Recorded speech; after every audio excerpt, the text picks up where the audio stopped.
drummers, welcome back. It's Alan here from Gold Coast School of Guitar, and I'm here to help you play songs for fun. And I just want to share with you in this session the importance of how you count equals how you play that particular strum pattern. And what I mean is that I've just finished a session with a couple of students, and we were just beginner students, and we were going through just basic strumming, and all I had them doing was just simple chord note strums, right? Nothing strenuous, all right? So when I started, it was like, okay, well, let's do this. 1, 2, 3, 4. 1, 2, 3, 4.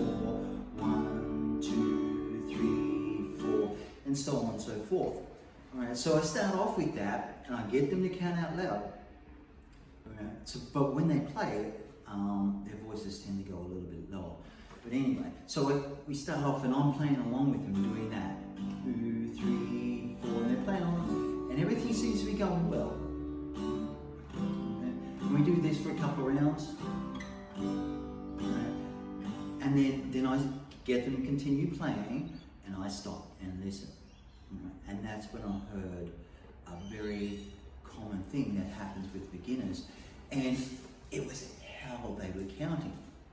So when they were counting, it wasn't how I said it. Like, instead of saying 1, 2, 3, 4, 1, 2, 3, 4, a particular student was going 1, 2, 3, 4, 1, 2, 3, 4.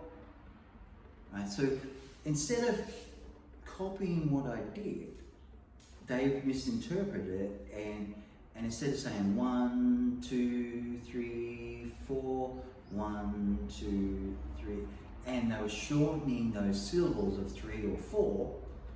So 1, 2, 3, 4.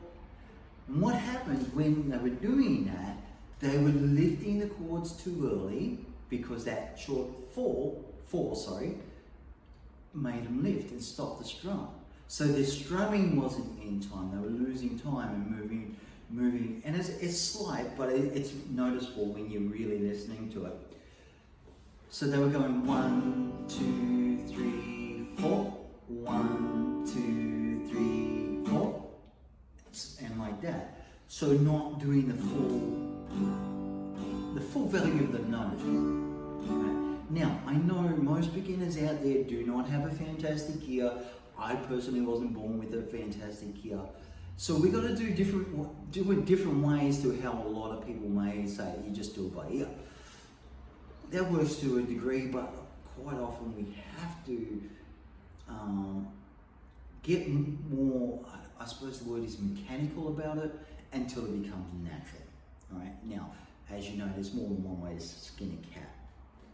Okay, so I'm often coming up with these different ways to compensate for people, but I explain to them, okay, don't cut the 4 or the 3, because that's when you lift and stop your strumming. Right? And we don't want that. We want the full 1, 2, 3, 4, 1, 2, 3, 4. So it's nice and relaxed all the way through those 4 strums, right? And then we change. Doing it the other way, it promotes fast chord change that is early, and the strum is cut.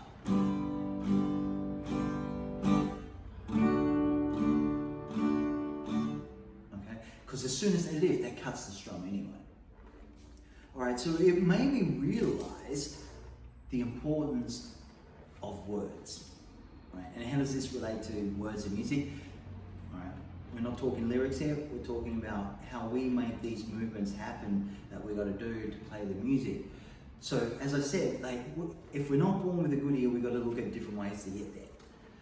So the simple act of you saying 1, 2, 3, 4 out loud as you strum, on a simple strum like that, will help develop that how it's meant to be. Not cut, not rushed, but just nice and relaxed. Because when you say it relaxed, you will play it relaxed. If you say it like cut, like relax and then cut on the last one, 1, 2, 3, 4.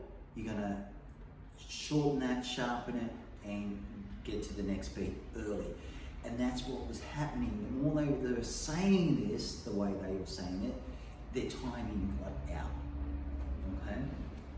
So what I recommend is just doing it like that. 2, 3, and just sitting there with that, 2, 3, 4, 1, 2, 3, 4, 1, 2, 3, 4. And it doesn't really matter what you play here.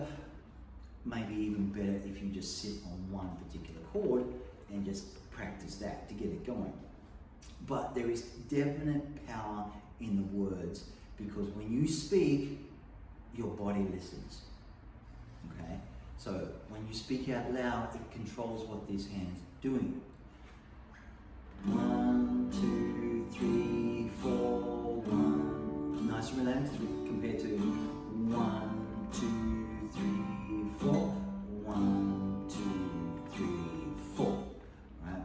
So practice saying nice and relaxed. 1, 2, 3, 4. Right? Because that's going to lead into other strumming patterns. And I'll do other videos that show you how to get through those. But this way, it's just great for a beginner to get going and start developing a good sense of time. And it comes down to the words we say and how we play it. All right, I'll stand by that forever. How we say it is how we play it. Okay, until we get that good ear. All right, folks, that's it for this one. Have fun with that. Let me know if you need any further clarification below. Just drop a comment, and I'll see you on the next one. All right, bye for now.